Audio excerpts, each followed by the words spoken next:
Okay, shall we make a start? Great. Good evening, everyone. My name is Linda Mulcahy. I'm a professor in the Oxford Law Faculty and the director of the Centre for Socio-Legal Studies. And I'm really delighted to invite you along, to welcome you tonight to what I think is going to be a really fantastic event on women, legacy and the law. The event's being co-hosted by the Oxford Centre for Socio-Legal Studies and the First 100 Years, and I'll be your chair tonight. Before I introduce you to our panelists, I wanted to briefly outline what brought the Centre for Socio-Legal Studies and the First 100 Years project together. Last year, Devorah Lieberman and I received funding from the Oxford John Fell Fund to undertake a study of what we then labelled pioneering women and the law. We were aware of the fantastic work that Denis-Smith and her team were doing, producing profiles of pioneering women and interviews with them on their fabulous website. And if you haven't seen it yet, you're behind the curve, so look at it now, you'll be inspired. But at Oxford, what we wanted to do was to lay the foundations for a more in-depth academic study that would complement the work being done by the First 100 Years. We became particularly interested in focusing on women who were not necessarily pioneers in the sense of being the first, but on women who'd helped other women or had more modest successes that were unusual in their cohort or community. We conducted a national survey in which we asked women lawyers to nominate other women for inclusion in our project. And with their permission, we'll shortly be profiling those women on the Oxford Law Faculty website. We soon realised that a number of nominations related to women who had established groups or networks for other women lawyers. And so we began to focus on that aspect of the project. And that's a theme that we'll be bringing out tonight. A second output of the project was the birth of an oral history project in which Devorah spoke to 5 women at length about their background, identity, ambitions, experiences and disappointments. And each of those women had played a role in a group or network, and 3 of them are here to talk to you tonight. Those interviews, which are quite lengthy, have been lodged in the British Library Sound Archive as part of the National Life Stories collection, and they'll be shortly available for everybody to listen to. Our funding has now run out, but National Life Stories has an ongoing interest in adding to its collection of legal lives, especially what we are beginning to call marginalised legal lives. And Devorah has actually already lodged a series of interviews with Crown Court clerks in the National Life Stories collection. And I'll shortly be embarking on a 4-year study of law centre pioneers and subsequent generations of law centre lawyers. I encourage you to look at the collection held at the British Library, and I'll provide some links later on for you if you're interested. So tonight, it's just left to me to introduce you to some really wonderful women. First of all, Devorah Lieberman, our interviewer, who will be asking each panel member 3 questions.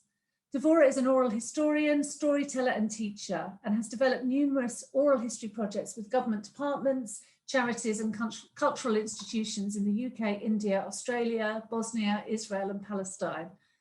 She's shared the life stories of the marginalised and unheard communities with a wide variety of audiences through theatre, film, books and exhibition. So secondly, our panel members. First of all, Her Honour Judge Khatun Sapnara is a Deputy High Court Judge, Bencher of the Middle Temple and co-chair of the Temple's Women's Women. She is the first person of Bangladeshi origin to join the ranks of the senior judiciary. And Judge Sapnara played a key role in the creation of the Forced Marriage Civil Protection Act in 2007. She was appointed by the Lord Chief Justice as a diversity community relations judge and a judiciary role model. Dana Denis-Smith is the founder and CEO of the Obelisk Support, a legal supplier which champions flexible working and counts over 1,000 legal consultants in its network. She's also the founder of the First 100 Years and Next 100 Years campaign. The First 100 Years campaign ran the national celebrations of the centenary of the Sex Disqualification Removal Act 1919, while the Next 100 Years continues this work with a focus on creating a more equal and diverse legal profession for the next generation. Laurie-Anne Power is a leading criminal barrister, media consultant and mentor. She's appeared before the Court of Appeal, Courts Martial, and worked on the international criminal trials in Sierra Leone. Laurie-Anne is also the treasurer of the Criminal Bar Association, a member of the Bar Council's working group on race, chair of Women in Criminal Law, and chair of pupillage at 25 Bedford Row. She was the winner of the 2019 UK Diversity Legal Awards, Lawyer of the Year, and in 2020 she was nominated Barrister of the Year at the Women in Law Awards. So I'm now going to hand over to Deborah and the panel for their discussion, after which there'll be time for questions from the floor. And if you would like to ask a question, please type that question in the Q&A section and it will be read out for you. Thank you very much, and over to you, Deborah. Thank you, Linda. It's so lovely to be here together this evening and to honour and to celebrate the women who've come before us and to reflect together on the value of sharing our life stories and creating a legacy of our lives, as well as the importance of women's solidarity. So as Linda said, I have 3 questions I'd like to ask you. And for ease and clarity on Zoom, I'll call on each of you in turn. Firstly, why is it important for women to share and record our life stories and to create a legacy of our lives? Dana, I know that creating a legacy is something that you're particularly passionate about. Would you like to start us off? Sure, I'd be delighted. I'm really pleased to be here. And I discovered part of my work with the first 100 Years campaign. When we started cataloguing the lives of the pioneering women that first entered the legal profession, there was hardly any material. It was a very, very difficult thing to put the picture back together. There were stories of the first woman of which we had no picture, like Madge Easton Anderson in Scotland. We only discovered her photographs early last year. So I became aware through the work of the project of the poverty of information and how little women left behind. I had no answer why that was the case. I just observed that there was not enough information for us to be able to, if you like, control the narrative of the woman's achievements and enable the future generations to have a foundation against which to measure their achievements.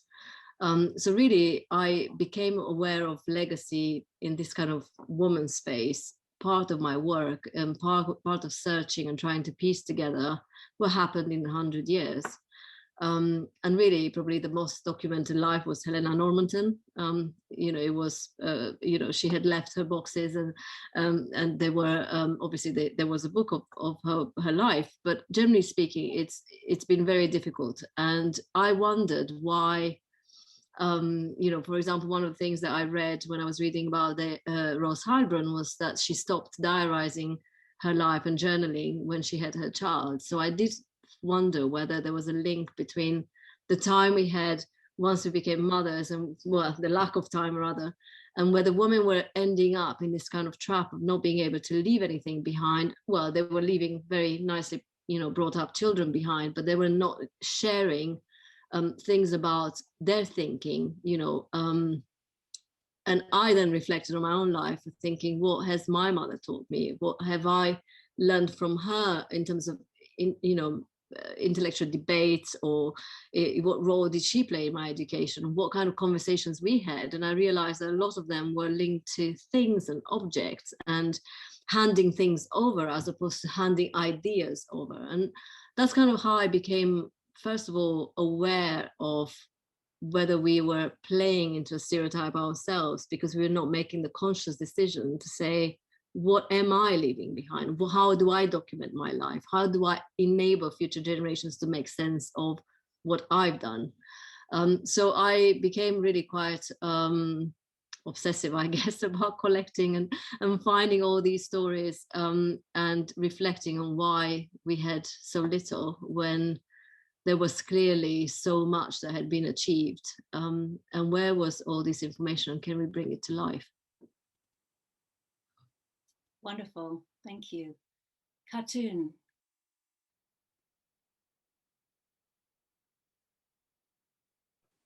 Let me just unmute myself.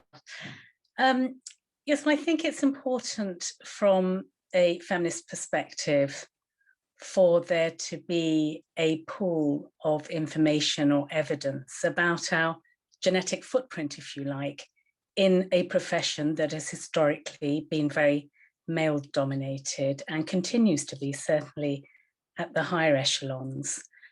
And I think there is a place for women to have discussions about matters which are actually quite gender specific, in terms of the landscape of the profession and how we have navigated that to date. And I think it was quite important that there was a diversity of voices so that people could recognize elements of experiences that are reflected in their own lives, because I think all of us have experienced at times that it can be isolating, a professional life, with all the demands that we have and all the juggling that we have to do. And while I acknowledge that, you know, the men in our lives are partners and can assist, I still think undoubtedly that the disproportionate burden of, for example, childcare and caring responsibilities for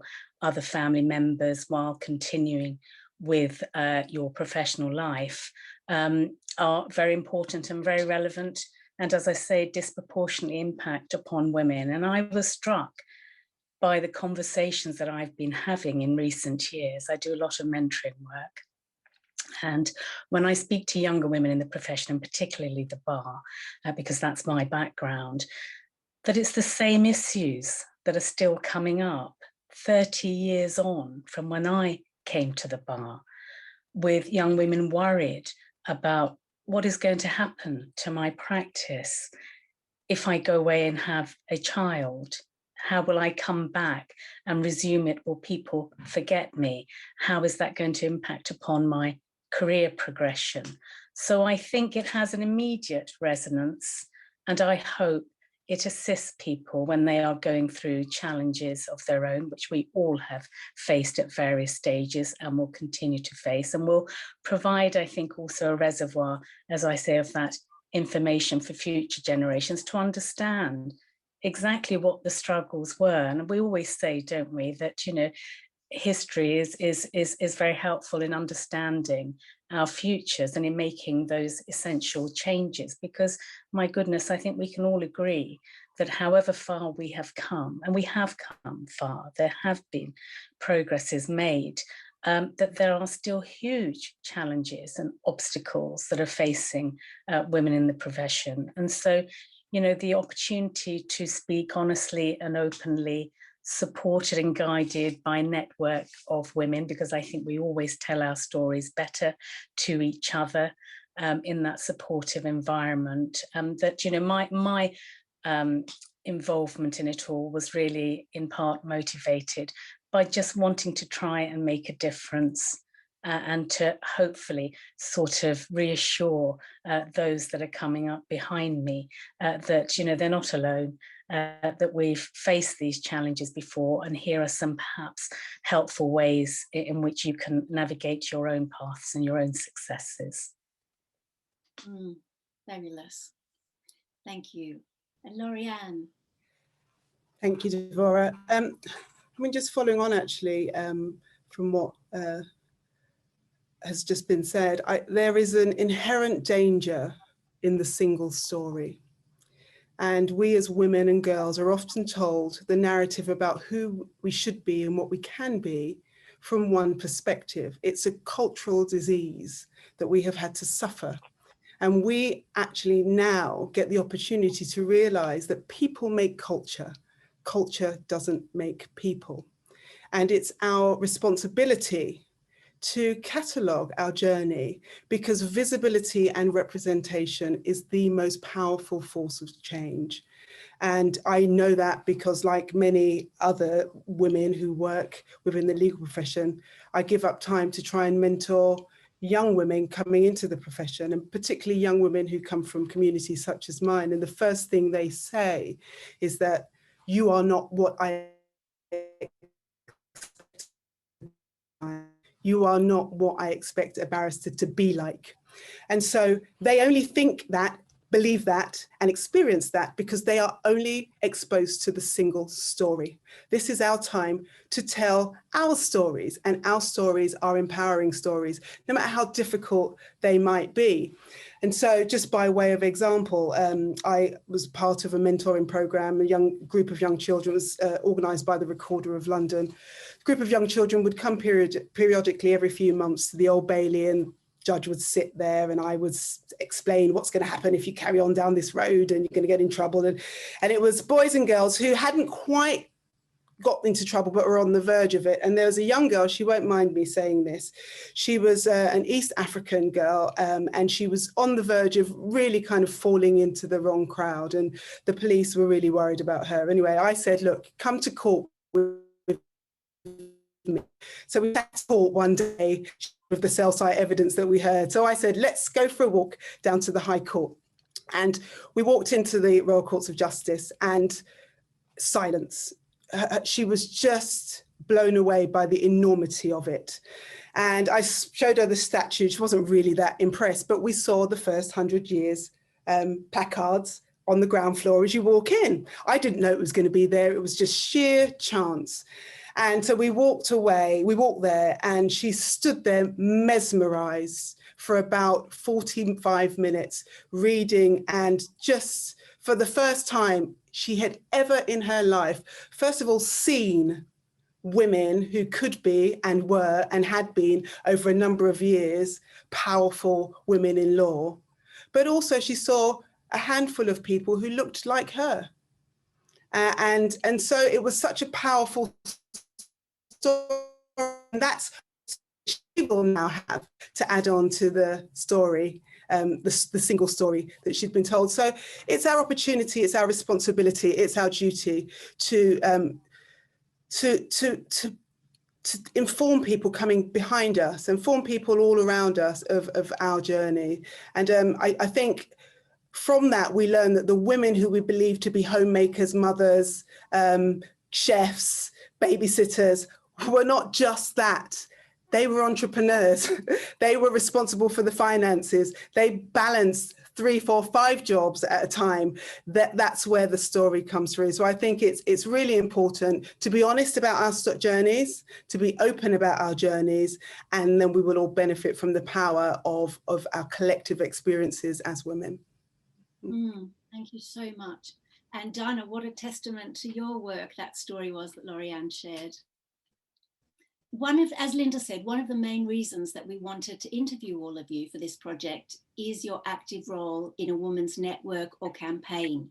So could you tell us about the network or campaign that you're involved with and the ways that it's helping to support and empower women, both professionally and personally? Khatun, would you like to start this one? You're muted. Khatun, you're muted. I keep doing that. Sorry. I think probably the organisation you'd probably like me to speak about is my co-chairship of the Temple Women's Forum. But that in itself is rooted in a history since my teenage years of working on lots of campaigns to change the situation for women in particular and children around forced marriage and domestic violence and FGM, etc. And I've worked with women's organisations across the board for many, many years, and that's involved campaigning, you know, parliamentarians, etc., and bringing about social and legal and policy changes. And I am a bencher at Middle Temple, and I am co-chair of the Temple Women's Forum, and that is in conjunction with Inner Temple as well. And it started because there was this sense that there was a need for a space for women in the profession to gather together to discuss and promote the issues that were relevant to them. And we are very careful to make sure that an aspect of it is quite loosely structured, because we believe that there's a real value in offering, without an agenda, a space for people to be able to mix socialize, form networks, have access to senior people in the profession, including very senior judges, and it's been very well supported from everyone from the Lord Chief Justice downwards. And so one of our main events every year, which is incredibly popular and well attended, is the Women's Garden Party networking event. And we have about 400 or 500 people that come, and on a nice sunny evening, which we always try and hope it will be, we host that in the gardens of the temple. And otherwise, we go inside. But apart from that, we also have some very focused events on looking at different aspects of the profession. So we have had an event, for example, about planned breaks and how women can be assisted to plan their breaks, whether it's maternity, sabbatical, having to go for other care responsibilities, illness, etc., which is unplanned. But the broad principles apply of how they can be supported before, during, and after to make sure that they come back to a position where they are not disadvantaged by having left. And that conversation includes everyone, our male allies, in the profession, which is important, as well as clerks, for example. So we've had panel sessions about that. We also have hosted several times, and we did so as recently as last week, I think, a panel to discuss how and when to apply for silk so that women can start planning their careers. And the idea is to get everybody in very early in order to start planning it, because we know that even now, despite there being comparable entry levels in terms of numbers of men and women coming to the bar, when you get to silk level, there's a huge disparity. And there have got to be questions asked about why that is. And it's not because women are not able or do not want to come forward, do not want to be silks. There are structural barriers that are clearly in the way. And so we have panels, and those sort of panel discussions, we make sure that it is a diverse one in terms not just of race and sex, etc., but also in terms of professions and professional backgrounds. And we include people from the employed bar, sometimes bringing in solicitors as well onto the panel, and also just all levels of call, because there are specific issues that pertain to women perhaps just starting out. So we've had various sort of panel sessions, and one of the other things that we're planning on doing now is having a seminar really with BAME women, because you might all be aware that there's been a recent report out from the Bar Standards Board, which shows that it's Black women at the bar who fare the least well in terms of career progression and also earn the least amount. And those are really serious and important subjects that need to be addressed. And they can't be addressed from on high. It seems to me it needs to come from the women that are most affected. And so we're going to have a panel session about that. And one thing I would like to sort of advertise now is that we're intending to have a call for evidence looking at barriers within the profession, largely aimed at the middle range profession, because next year will be the anniversary of women being able to be at the bar. So that's the next thing that we want to address, but we can't celebrate that, it seems to me, without really looking at the challenges that our sisters face within the profession and doing everything we can to address that. So that's a sort of snapshot of the sort of things that we've been interested in. And we're going to have informal events when we can, again, like a breakfast meeting just before court, which then doesn't impact too much upon women's ability to participate because of childcare responsibilities, etc. It's all very well having lots of evening events, but we have to recognise that not everybody is able to attend and plug into that. So looking at different ways of engaging people to the same end, really. Thank you. Laurie-Anne. I'm on, yeah. So I'm part of a number of different groups, but I'm the chair of the Women in Criminal Law Race Equality Committee. And my that's Katie Thornton, who's set it up a number of years ago, and it's gone from strength to strength. Last year, really after the events in America and the death of George Floyd, a number of different organisations and bodies that regulate us decided that it was time to try and make some active changes. And as a consequence, I agreed to chair up the Women in Criminal Law Race Equality Committee. Now, it's a very new committee, but I think the focus is really about trying to effect systemic change, and that's obviously it's very, very difficult to do. And so we are trying to work with other organisations to really try and work our way through what is the best way to do that. But I have found that there really is a problem with systems of oppression that can be blind to each other. And there is feminism, which is not a concept that Black women, particularly Black women from working class backgrounds, are very familiar with. It's not something that is in our narrative, that wasn't a narrative because we were busy fighting a different form of oppression. And so I find that the very different systems of oppression that apply within the criminal, well, certainly within at the bar, but within law generally, are factors which create even more of a difficult landscape for women of colour, but in particular for Black women. So there is the difficulty of class, there is the difficulty of race, there is the gender issue, and those are just three, but to name a few. And so I think what we need to do is to work out how we, fighting all the different systems of oppression that are in place, can work together to effect change for all of us, irrespective. And yet, so there has been, and there is a focus on, have I frozen? No, okay, sorry. Rightly so, there has been, and there is a focus on race and gender. And so I think Judge Khatun has just, Sapnara has just said that Black women are paid the lowest. Has absolutely nothing to do with the volume of work they do.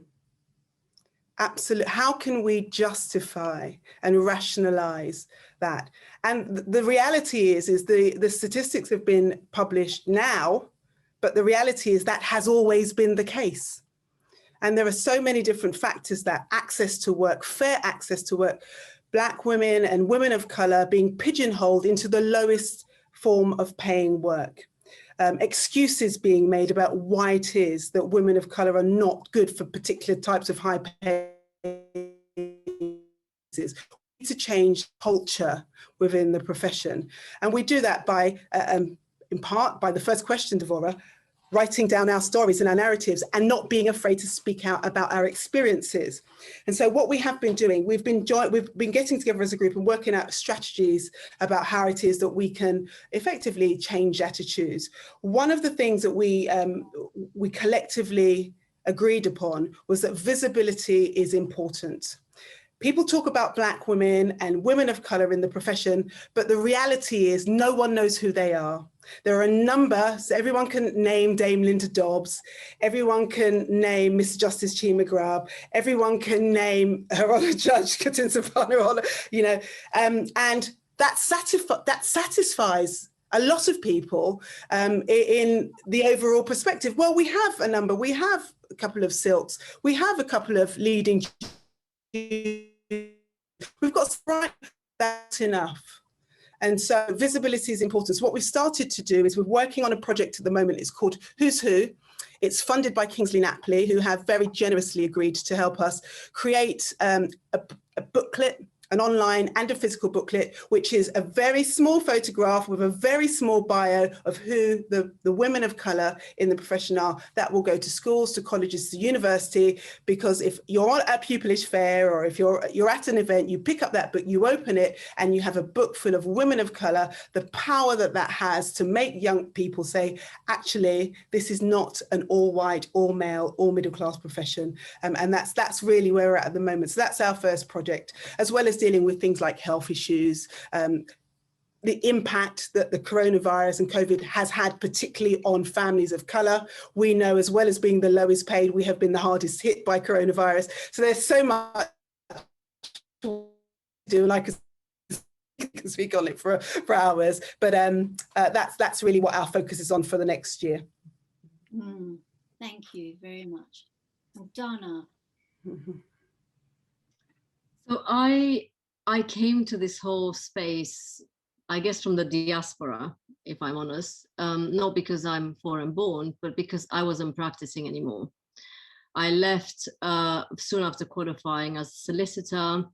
I never thought I'd return. I wasn't finding the profession very welcoming, I guess. And I surprised myself when I decided that 3 years later to just emerge as a legal entrepreneur and set up a business to challenge the inflexibility of the legal profession. So I felt I took up a fight against an elephant. That maybe was a very smart move on my part, but that's what I decided to do. So my first kind of return was through my business, setting up a challenge around why are women leaving, because you're not able to change the way the working practices don't work for them. So I created, and this was, if you like, I discovered later on the story of many women pioneers. They ended up on the periphery of the legal profession because the profession didn't welcome them inside. So I am, like everybody else before me, I found, I am on the continuum of being outside, looking in, qualifying, but not really being able to break through. So I don't belong to anything. I don't belong to, I'm not even on the roll, I think, anymore. I'm not in an inn. I am an orphan to the legal profession. But that is a liberating thing, because I had the freedom to look and challenge and create something different. And my idea was very much aligned to what was said before. I didn't see women as a one group, a collective of homogenous, all the same. I don't come from a background of a feminist mother. On the contrary, I always say feminism definitely avoided my village. My mom was the anti-feminist. She just wanted me to marry off at 17, have kids, and what's wrong with that? And it was my father that basically said there's more to life than settling down at a teenage age. I felt this absence, this kind of lack of a foundation in the whole diversity debate. I couldn't see it grounded into anything. I couldn't follow the logic of what battles were we fighting, what did we inherit, what was new, what were the problems, what was the strategy really. And so for me, I just kind of felt, but I think with the kind of outsider's luxury of perspective, to say, can we start from the beginning? And when was the beginning? And to my horror, it wasn't very long ago. And then I just thought, there is no perfect methodology for collecting stories. So I settled on the idea of the first, because I realized the first 100 years was coming to an end. And it wasn't then. It was actually, I started it 7 years today, actually, when I first launched the first 100 years. And I just started with a timeline, putting people on a kind of calendar almost, figuring out when did it all happen, who were the main players, picturing this kind of diverse group of women that were coming from very different, it was nothing like the men. They were so varied, so different in their backgrounds, their social backgrounds, really, really unusual when you were looking at the men. And so I felt this is really important, because it doesn't just show women as one cohesive group, it shows the diversity of their individual stories. It does have to have some discipline for financial reasons as well, because it's a charitable project, so you need to fundraise to be able to produce the content. So we settled on the methodology of the first to celebrate the first 100 years, went out to look for them, to capture the stories of the ones that we have in our generations and we didn't know, on the kind of who's who principle. Let's find the first and let's highlight their achievements and their stories, but also let's also build on the shoulders of the giants that were before them, that also are known maybe in the inns or in the kind of small circles, but they never broke through. And the other way I approached it, definitely as a storytelling project, because I used to be a journalist, I felt it was really important to make it accessible. So I didn't want to have any legal lingo in the project that becomes alienating. It puts people off, all these lawyers all about themselves. I felt law about justice and serving the society, and how do we talk out rather than always talk among ourselves. So that was, I had very clear kind of editorial principles around the project. I didn't know where it would take. I set up really, ambitious, but now in hindsight, not very ambitious kind of, aspirations. I said, if we collect 100 stories and we project them out and we encourage people to tell their full story, not just a kind of legal success story, then that will become more relatable. People will feel, yes, I understand now. You've come from this family. You might have lost a parent when as a child. I feel the journey with you. And also I have hope that I can be you. So that was kind of the first chapter. And then obviously as the project started taking shape and as the stories, were clearly showing diversity among women, not just one group of very similarly looking people. Although at the beginning, that was the picture, because the people that did break through were not non-white people, and they were coming through, and it is an acceptance in this club, right? And so some women made it because they looked like the majority, and therefore they didn't feel like a challenge to the status quo, but they were challenging for gender or what they were asking for. And obviously as the years progressed, and we could see the racial diversity and the fuller picture, which was very exciting. And so other projects emerged from that, for example, doing a photography day where we took a picture in one day of the legal profession to show how diverse women are. Literally, we had 750 women that came in one day in 4 locations, and the picture was something else. They came with their children on their backs, with their wigs. It was fantastic. And then we repeated that across the world, and we realized actually, it isn't just in the UK that women are not like the men that used to run the profession. They're really diverse among them. It's across the world that this has happened. The women that have broken through don't look like the first generations, the hundreds of years ago of men, all the same. There's so much power in that. So we ended up basically creating, and I think focusing the first 100 years in creating, I hope, a reference point for people to go back and feel a little bit like the wonderful story you shared earlier, Laurie-Anne, about kids and young people turning up in front of this, exhibition that we produced, and then the book that we made on the back of the exhibition, just being able to leaf through, dip in and out, and say, yeah, this is what captures my imagination. This is the story that interests me. This is a person like me. And that was the kind of the first stage of the project, was to create that opportunity to show every single story is individual. The women are not one monolith. They are very different. And can you stop calling us the women that have some kind of, long list of demands? But actually, we are entitled to the diversity of our demands because we are so different among ourselves.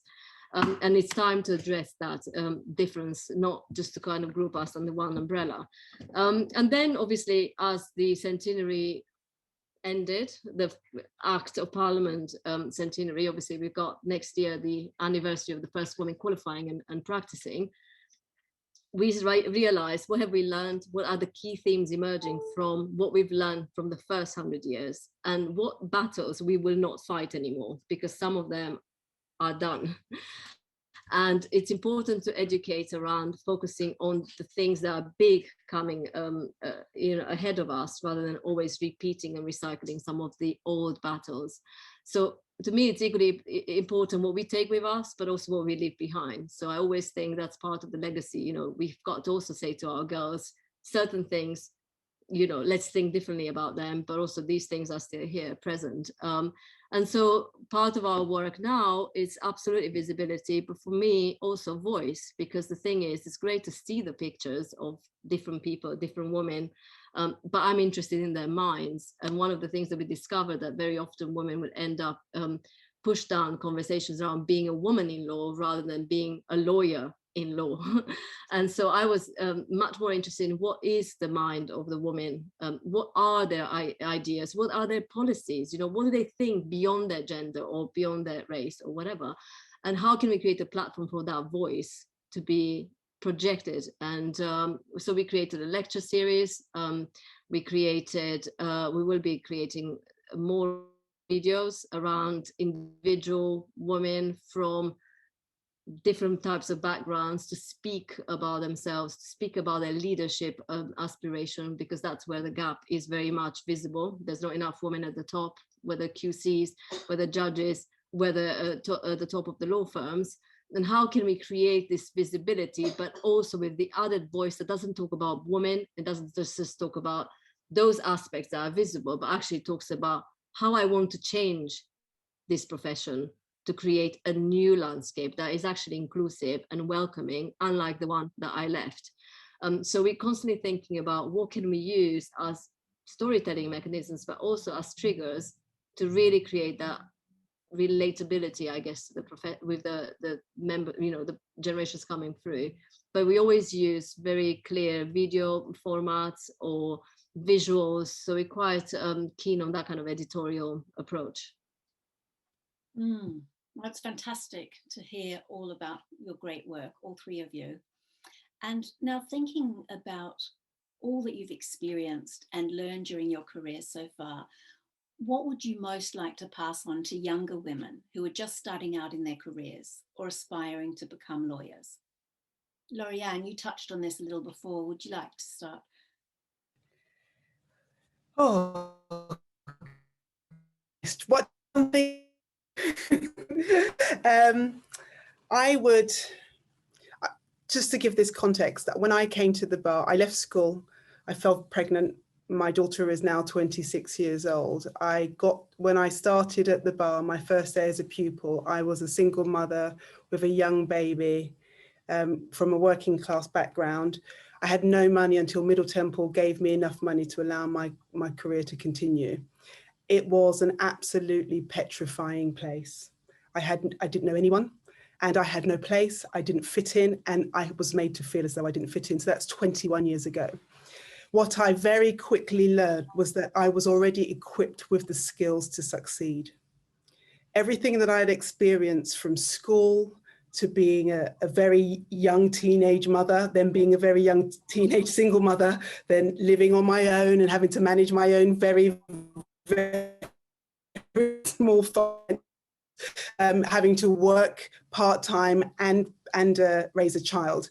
And I turned up on my first day of pupillage in this chambers, and I had to take a deep breath and tell myself, this is nothing compared to what you've done to get here.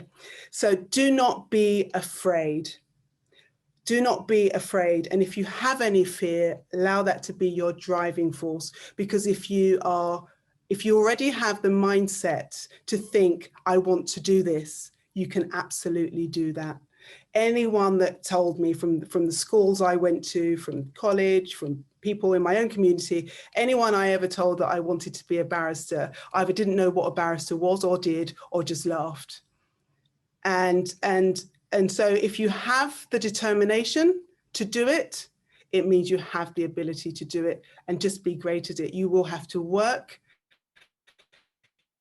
You will probably have to work twice as hard as the men. And so be prepared for it. But you absolutely have and just use your adversity, whatever that might be, whatever system of oppression you've had to face, use your adversity as your driving force, because it is absolutely your strength. Thank you. Dana.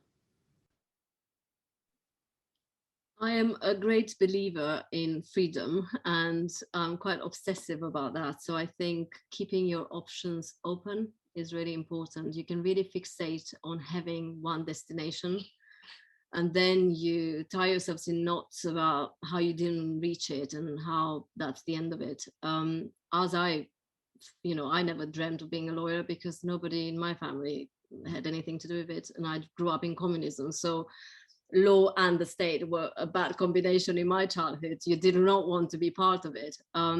So I ended up a lawyer almost as an accident, but I turned it into something that I hope contributes to the profession. And because I didn't fixate that, because I didn't like being a solicitor, it didn't mean it was the end. I came back and I contributed in a different way. So I always say to people, play yourself to your strengths for sure, but keep your ideas open about the destination in life, because that's what's exciting actually about it. You don't know where you end up, but then you really are using, as you said, all the things that you've gathered in your life to that point, to make the most of it. So I think especially for women, keeping their choices open is really, really critical to their independence, actually. Thank you. Khatun.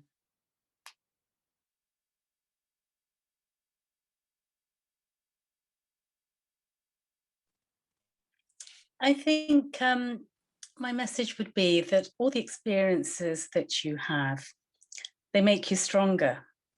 However painful and difficult and challenging it is, what they do is build up resilience and life experiences, which at some point in your career will come in use. It will be of direct, practical application. As Laurie-Anne has already alluded to, representation, matters. We're not a monolithic, homogenous group, and visibility matters. And so your role in the profession as a whole matters. So it is important that once you achieve, that you don't pull up the ladder, that you retain a sense of sisterhood, because those relationships, certainly speaking for myself, are what sustained me throughout the bar. And it was a very challenging time when I came to the bar. Women weren't even allowed to wear trousers in court when I came to the bar. And there wasn't really very many people around that looked like me. And I faced all sorts of challenges, including direct racism. And those experiences are painful. But as I say, you will survive. I say to people, you will expand to be able to meet those challenges. How else do you explain, a woman who is very socioeconomically deprived, living on the 19th floor of a block of flats, a single parent, raising maybe 4 children with limited resources? They manage. And we all have capacity to expand to be able to meet those sorts of challenges. I think one plea I would make, and I really thank Dana and her team about this, because when I did my video, I spoke a little bit about my background, and I'm of a Muslim Bangladeshi background. I was married very young and lived within the extended family. And I've never really spoken about all of that. And I didn't feel that I was able to explain it all adequately in the film as well. But it certainly hit home, because I had so many young women from a similar background contact me to say how pleased they were that someone had spoken about that. And so what I say is that, difference matters. And as a sisterhood, we need to be embracing of difference and inclusive, because I think too many women of a Black and minority ethnic backgrounds sometimes feel marginalized within the women's movement. And it's not for anybody else to tell us how to live our lives. What I think the role of all of us as women is to enable and empower us to make informed decisions about our lives, and that we may make choices that are different to the ones that our majority community sisters might make. Is no less valid, and we are no less deserving of support in those circumstances, and we are not to be judged, it seems to me. And so I think overall, put something back, I would say, when you have benefited, because there is so much value in that direct reaching out of a hand, or offering up your seat sometimes when you have arrived in order to have someone else's voice heard. I agree with Laurie-Anne, all of those range of voices, and sometimes those quiet voices, that go unheard, who are really up against it and facing challenges, they need to have a platform. So, intersectionality matters, recognition of those different challenges that women of different backgrounds face is the first step to trying to address it. But on another note, do everything you can to try and immerse yourself in the profession to the extent that you can. Networking is important. Having a mentor, if you can find one, is important, because what that does is accelerates and smooths and makes easier your passage to where you will get, but you may get there faster, is my learning experience, if you have access to all of that. I realize everybody is in a position to be able to access that because of their own personal circumstances, but hopefully my hope is for the future that we will do things differently, that we will have women in leadership roles, which will make a difference. And that we will now, having experienced the pandemic, even on a personal level, I can tell you, I'm going to be working differently for the future. Our well-being matters. My life, my choice about having children and a family life matters to me. And that is what nourishes me and gives me strength to be able to do what I do in the workplace, and that needs to be cared for. And so I think we will all probably sit back and see, how can we support each other in terms of our well-being, that work-life balance, which, as I say, has disproportionately challenging impacts upon women. How can we navigate all of that? I think they're all discussions for the future about work practices, how we do that. In the judiciary, for example, part-time working, perhaps, needs to be considered. Job share, perhaps, needs to be considered. And if women at the bar and as solicitors, decide to take time out, how is that going to be facilitated? And how are they going to be protected on their return? I think these are all very big questions for the future, and how, technology might impact upon that. And we have to remember the downside to all of this. One of the things that Temple Women's Forum did is also host a seminar to teach women about use of technology in their advocacy. But one of the things that struck me is that I have a friend who is an older woman. She is single, her children have left home, and actually she's quite lonely. Technology and these remote hearings has enabled women who have children, for example, to be able to balance things better. But there are those people who rely on coming into chambers and the social interactions, etc., that are important to them. It's really important, I think, not to leave anyone behind. That's the challenge.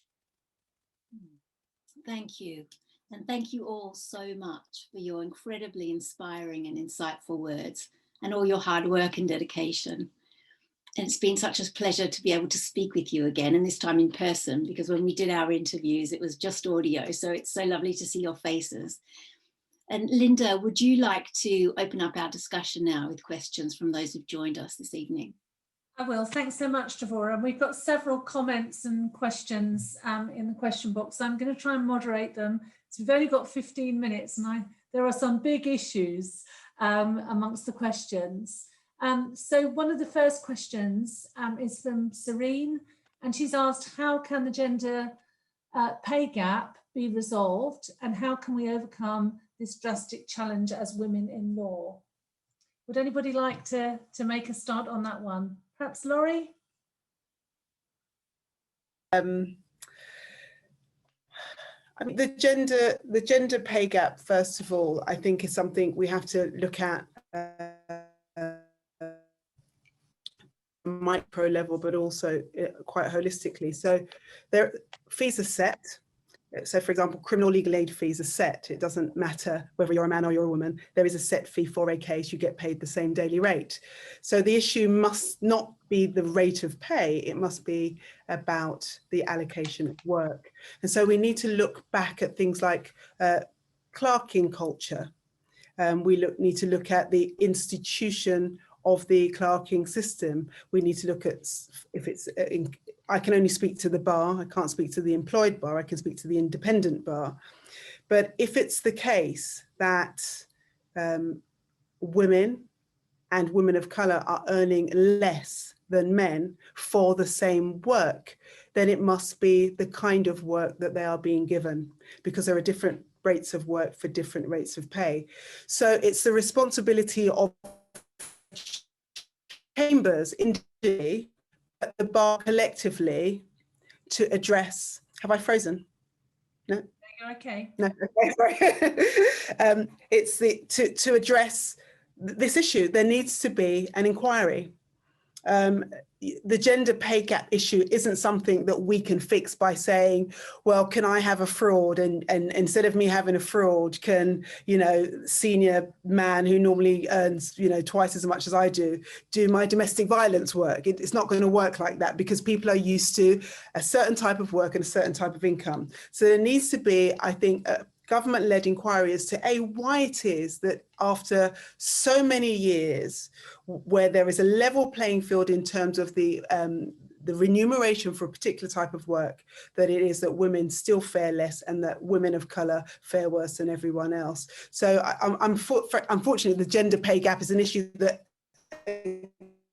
exists across all professions. You know, it's not just the bar, it's science, it's banking, it's all politics, all the endorsements that come with it. And I think it's something that we need to look at more holistically, and it's something that we are making changes, because this is the first time we've had the data. We've had proper data, we're having the discussion about it, and we need to shame people into acting, because that's the only way it's going to change. So this is, as much as we sit here and say, you know, we are earning less than men, the fact that we are having the conversation, we have the data and the statistics to support our argument, we can now push it to the next step and say to the powers that be, what are you going to do about it? It's something that's going to take time, but it's certainly something that's achievable. Thanks so much. And Dana, this must be a conversation you've had with many of the women you've interacted with on your website and your project. Well, I mean, the answer lies in, you know, even the breakthrough of women in the professions came on the back of the First World War, and one of the ways they got their jobs during the war was by discounting the work, partly themselves, but also partly the employers at the time, because they were saying the war effort requires us to pay you less. The men are, you know, on the front, and we need your effort, but we can't pay you equal pay. So in a way, we are carrying the legacy of that generation, and we continue despite it being illegal.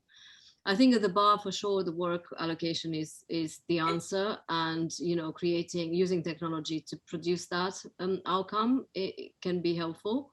In the private sector, in the kind of law firms, you know, there's no reason for it. They know the information. HR sits on the information. They're not plugging the gap.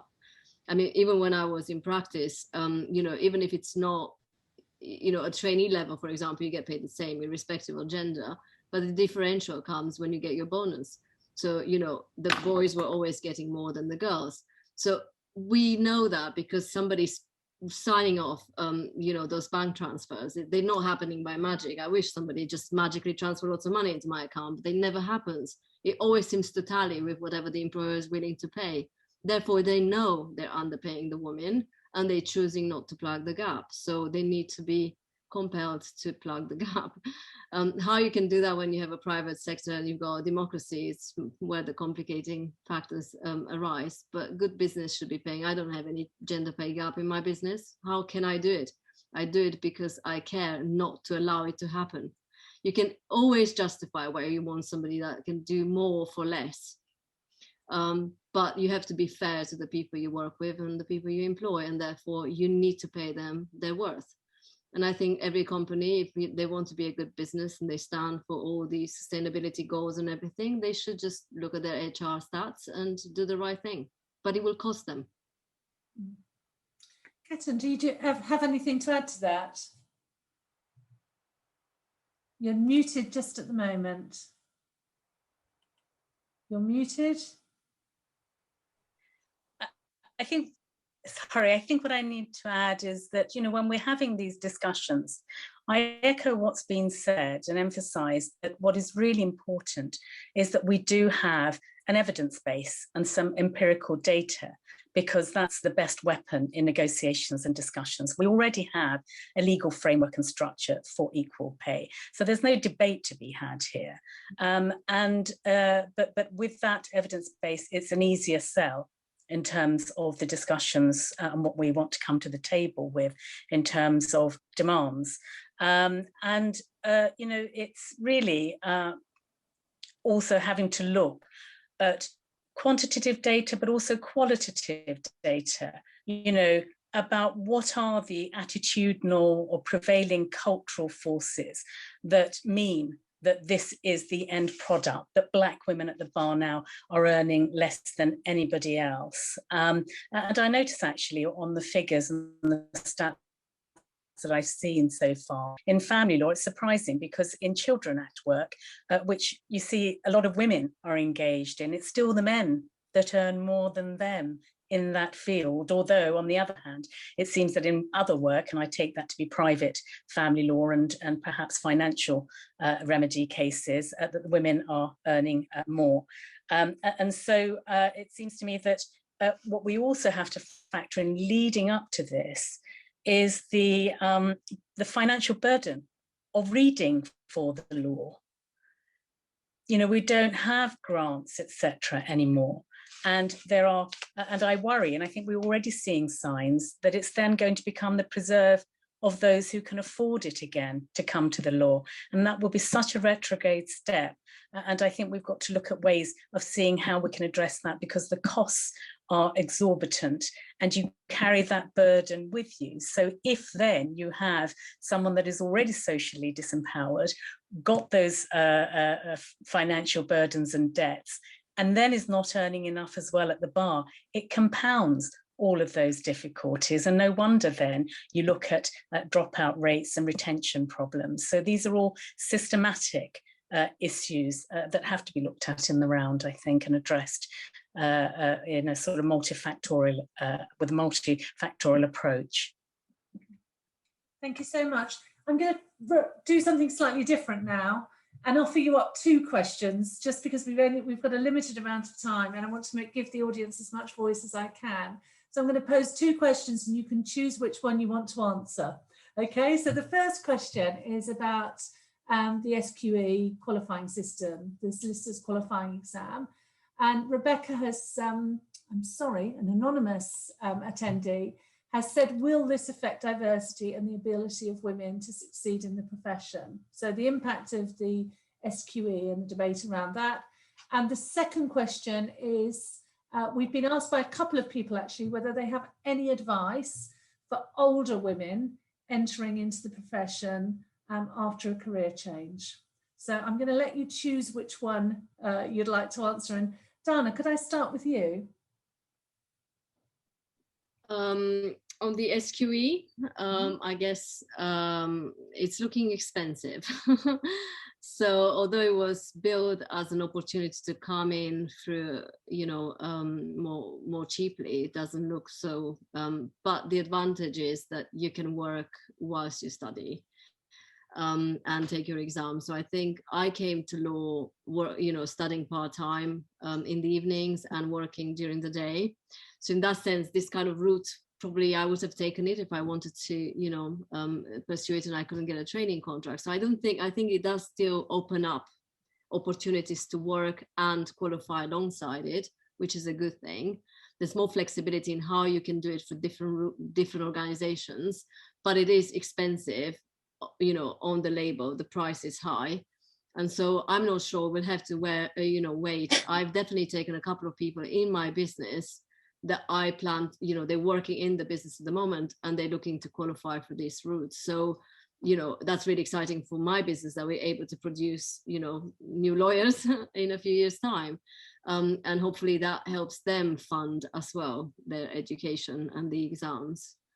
On the older women question, obviously I come across loads of them because of my business, and we returned women after 12 years, after 15 years career break into the legal profession. It's not easy, but we've done it repeatedly. So we often joke that we must have created, hundreds of new entries on the solicitor's roll, reactivated lots of people.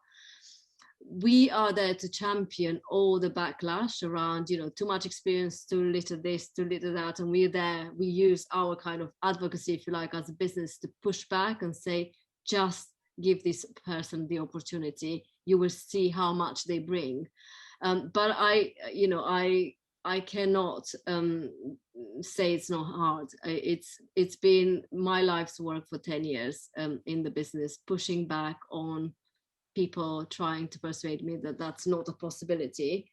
but we've made it. So it is definitely possible. We've seen it happen to women coming later. And so I think it's doable, but patience and perseverance, they always pay off. Thanks so much.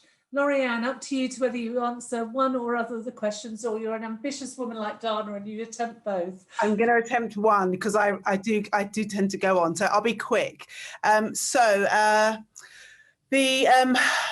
Under the new rules, the Bar Standard Board has set for chambers, in order to offer pupilages, you have to qualify as an AETO as of March of this year. So the 31st of March of this year, which is an authorised education and training organisation.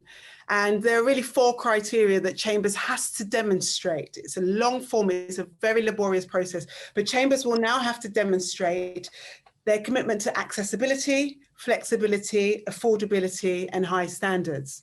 Now, the benefit, I'm the head of pupillage at my chambers, so having had to fill the forming, I first of all realised that this is a positive change, because what Chambers now has to demonstrate as part of their requirement to be allowed to offer pupilages is that they have a commitment at an organisational level to increasing equality and diversity at the bar. Now, that's not just about race and gender, that's across all areas where there is a lower percentage of people starting in the profession. So older students, very young students, students from minority backgrounds, LGBT communities, disabled communities. So it's across the board. So Chambers has to prove to the Bar Standards Board with evidence that they have either already taken up positive steps to do this, or has a plan in place, has a strategy in place that's part of Chambers framework. And so there are certainly steps being taken. Now, for someone, an older person now entering the profession, I would say that you will, by virtue of your age, have the benefit of experience. Whatever that experience is, you've got to sell it. You've got to make that experience that you have as an older person count as experience, as it were, at the bar. And actually you can sell that as being better than 20 years within the profession, because you will be bringing to the profession a different perspective, whatever your previous working background, whether you didn't work at all because you were raising a family, use that as your selling point, or whether or not you're coming from a teaching background, or whatever it is. And so it's about selling yourself. Because if you've already had a successful career elsewhere, or been at home raising, you already have the skill sets. So sell yourself, do the research. Chambers now, the way that the bar is evolving now means that Chambers now really does as much as it can to publish guidance on their websites. The INS publish guidance. There are webinars, seminars, classes, courses. There's so much out there that you can access that can give you advice and guidance about how to access the profession from all different angles. So use the information and use your former experience and your age as your selling point. Great, thank you. Khatun, over to you. I haven't got really much more to add. What I would say to the older woman trying to get into the profession, of course, it's a very competitive arena, but you shouldn't be deterred. One thing that struck me as I was growing up at the bar is that there are a lot of isms at the bar, you know, racism, sexism, etc. But one thing that struck me was that it wasn't particularly ageist. I can only speak for the bar, because there is some real sort of benefit in seeing someone older. I mean, lay clients are far more reassured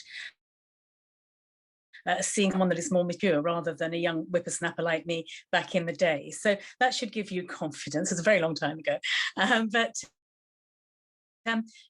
Laurie says, you know, do the research, you know, reach out to the INS, speak to the education officers, you know, see if you have the time and capacity to see if you can do some relevant law-related voluntary activity. You know, there are lots of pro bono initiatives that you can be involved in and build up your CV in that way. And immersing yourself in the profession in that way initially will also give you the added confidence as well. But come to events, you know, when we're all back in a physical space, come to events, meet with people, because you'll discover you're not alone and you can build those relationships with other people within the profession in order to assist you. Great. We're out of time now, but I'm just going to ask one more question, and I'm going to abuse my privilege as chair, my position as chair, because I'm going to ask Dana if she alone can answer this question, because I think it's really great and directed at you. Marie has asked, how can I ensure I start leaving a legacy now? That's from a young lawyer in the audience. And I think it's a good question for you, Dana. You've done so much for us all in raising the profile of inspiring women. Well, a while back, as I was reflecting on this, I came up with this kind of what I called the core principles. I know none of you know about it, which is in my TEDx talk, actually. And I said, what I think women need to do is to collect, record, and observe. So I guess I need to be true to my own recipe that I came and stumbled and kind of, you know, put together, having reflected on why we didn't have enough of a legacy ourselves. So I would say, keep a memory box, put things in it. It doesn't have to be orderly. Just make sure that if somebody had to pick something about your life, they had a place to go and discover you. And I find it's very helpful to think, especially if you're a parent, you know, what would you leave behind? So that's the question, really, that you seek to answer by putting everything in one place. Yeah, so that's kind of my tip, I guess. That's music to my ears, Dana. I'm just starting this project on Law Centre Pioneers, and I've literally, my office has got boxes in it of things that people are sending me. They're boxes of memories, which are going to be taken really seriously in the project. So as a researcher and academic, yes, please listen to Dana and keep your boxes, because future academics will do something with them if nobody else does. Okay, I'm going to bring this to a close, but I just wanted to say some thanks before I did so. First of all, thank you to Ashley. No one can see him, but he's behind the scenes, setting it up and making it so much easier for us. So thank you so much, Ashley. I also wanted to, of course, say an enormous thank you to the panelists and to Devora in interviewing them. I think it can be quite hard to share your experiences in public sometimes. So thank you so much for your honesty and your openness. I think we all really appreciate it. And it's been such an inspiring evening, and I hope the first of many collaborations between us, Dana. So thank you so much to everybody for coming. Your fantastic questions. I'm sorry I haven't been able to post them all, but we've got lots of thanks that have been coming through in the question and answer as well. So I'll call this to a close, and thank you so much.